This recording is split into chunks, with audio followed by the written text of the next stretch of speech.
This video is brought to you by SMB Hunar, an initiative by SMB Advertising Agency.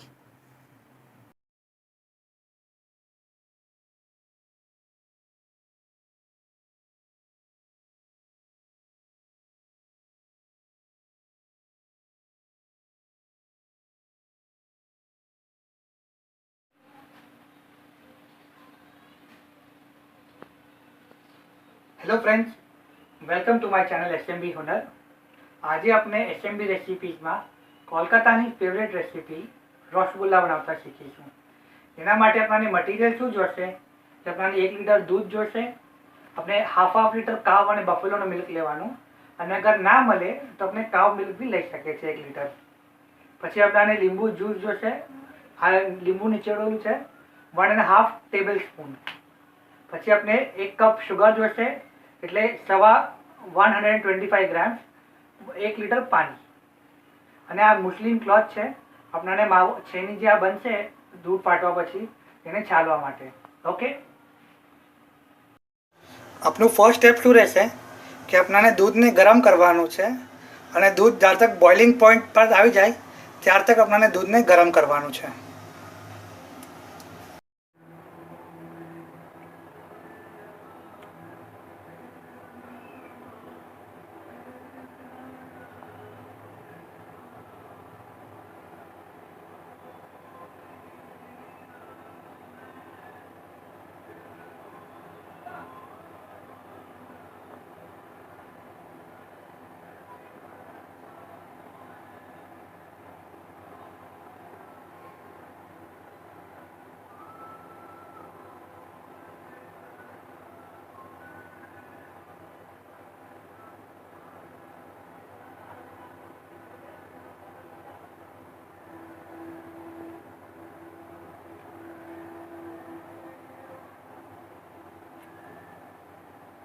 આ આપનું દૂધ ઉભરાઈ ગયું છે.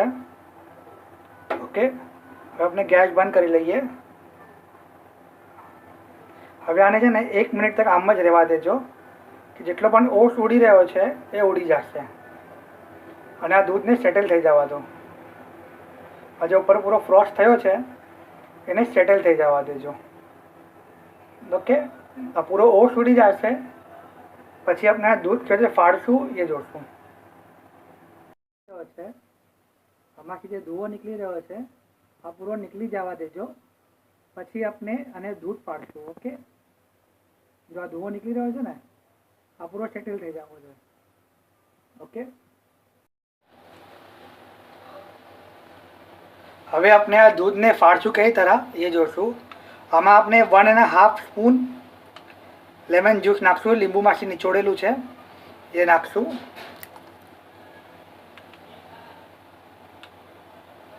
1.5 ટીસ્પૂન, અને આને બરાબર મિક્સ કરી લઈશું.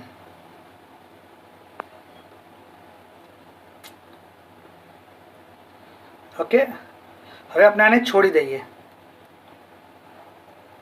આપણું દૂધ ફાટવું સ્ટાર્ટ થઈ ગયું છે. હવે આપણે આને છોડી દઈએ તો આનાથી શું થશે કે ગ્રીન પાણી જેવું નીકળશે અને માવો છૂટો થશે. આ આપણું દૂધ ફાટી ગયું છે જો, અને સ્લાઇટેસ્ટ ગ્રીન કલરનું પાણી થઈ ગયું છે. હવે આપણે શું કરશું કે આ પાણી અને માવાને અલગ કરી કાઢશું. એ આપણે કઈ તરહ કરશું કે આ કપડું આપણે લીધેલું છે મુસ્લિમ ક્લોથ, એના પર આપણે આ લિક્વિડ નાખશું. આ નીચે ટપેલું લીધું છે કે પાણી માટે, અને જે પેસ્ટ હશે એ આમાં રહી જશે. આ આપણે માવો અને પાણીને અલગ અલગ કરી કાઢવું છે. ઓકે, હવે આપણે શું કરવાનું છે કે આમાંથી પહેલાં પૂરું બધું પાણી ડ્રેન કરી કાઢવાનું છે. જેટલું બી પાણી છે આપણે ડ્રેન કરી કાઢવાનું છે. હા, થોડું ઠંડુ થવા દઈશું. ઓકે, તો આ પાણીનો કલર જો સ્લાઇટેસ્ટ ગ્રીન છે. આ માવો દૂધ ફાટવામાં બી અલગ અલગ ટાઈપ હોય છે. દૂધ આપણે જે ટાઈપ ફાટું છે તો આપણા રસગુલ્લા ખારા નહીં થાય. ઓકે, તો આપણે થોડા સાઈડ પર મૂકી દઈએ આને, આ માવાને. આ પાણી અલગ થઈ ગયું, અને આ માવો અલગ થઈ ગયો છે. ઓકે, હવે આપણો જે આ માવો છે એને આપણે ઠંડા પાણીમાં નાખશું. ઓકે, ઠંડા પાણીમાં નાખશું અને થોડું સાફ કરી લઈશું. હા, થોડું સાફ કરી લઈશું. ઓકે,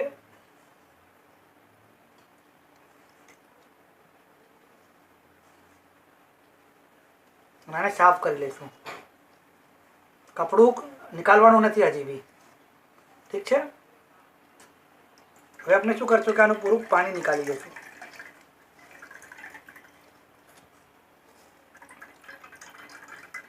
આનું જેટલું પણ માવામાં જેટલું પણ પાણી છે એ બધું નીકાળવું જરૂરી છે. ઠંડા પાણીમાંથી નીકાળવા પછી આપને જોવે તો કપડ લટકાવી દેજો તાકે પૂરું પાણી નીકળી જાય. ઓકે,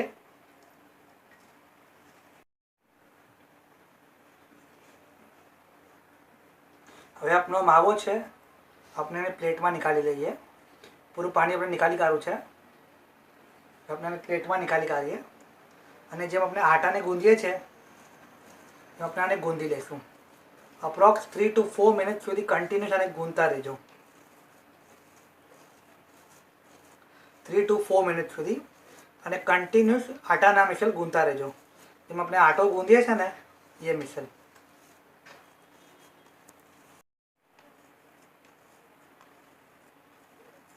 આ આપણે મછલી કાઢું છે. ઠીક છે. હવે આપણે શું કરશું કે આપણે નાના નાના લુવા બનાવી કાઢશું. 1 લીટર દૂધમાંથી અપ્રોક્સ 16 રસગુલ્લા બને.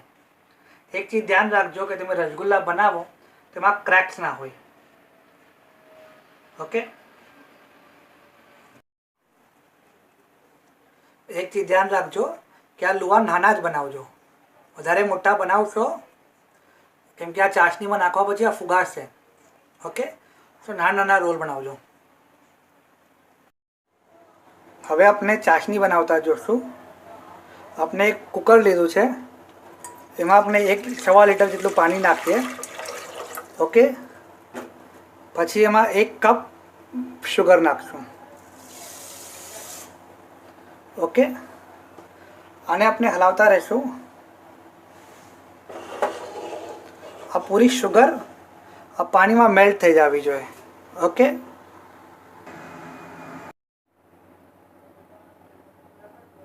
આ આપની શુગર ઓલમોસ્ટ મેલ્ટ થવા આવી છે. ઓકે, આપણે હાઈ ફ્લેમ પર રાખેલું છે. જો આપણાને આની એકદમ થીક ચાસણી નથી બનાવવાની. ખાલી એટલું કરવાનું છે કે આ શુગર પીગળી જાય અને પાણી ગરમ થઈ જાય. ઓકે, આ આપની પૂરી શુગર મેલ્ટ થઈ ગઈ છે. ઓકે, હવે આપણે આમાં આપણા રસગુલ્લા નાખી દઈશું. આપણે ગેસને મીડિયમ ફ્લેમ પર કરી લઈશું અને રસગુલ્લાના અંદર નાખી દઈશું. ઓકે, આપણે સ્મોલ સાઇઝના બોલ્સ જ બનાવવાના છે રસગુલ્લા માટે કેમ કે આ બોલ્સ ચાસણીમાં જવા પછી મોટા થશે. હવે આપણે શું કરશું, ગેસ મીડિયમ ફ્લેમ પર છે. ઓકે, હવે આપણે આને બંધ કરી દઈશું.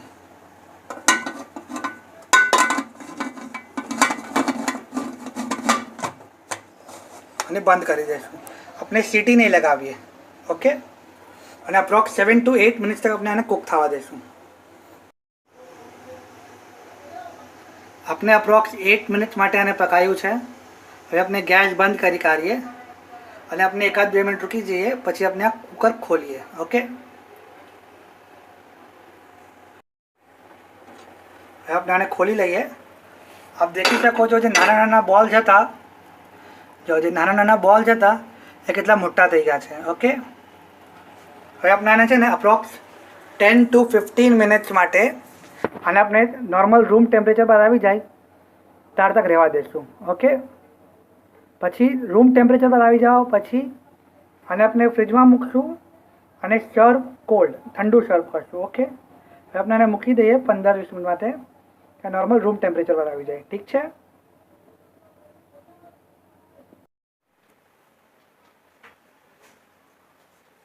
આ આપણે રસગુલ્લા ઠંડા થવા દીધા છે.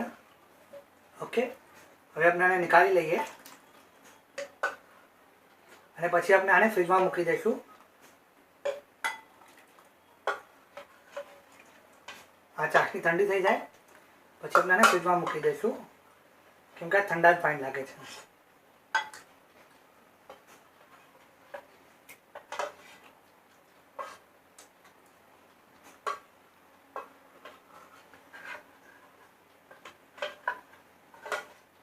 એક લીટર દૂધમાં 16 રસગુલ્લા બને છે. ઓકે,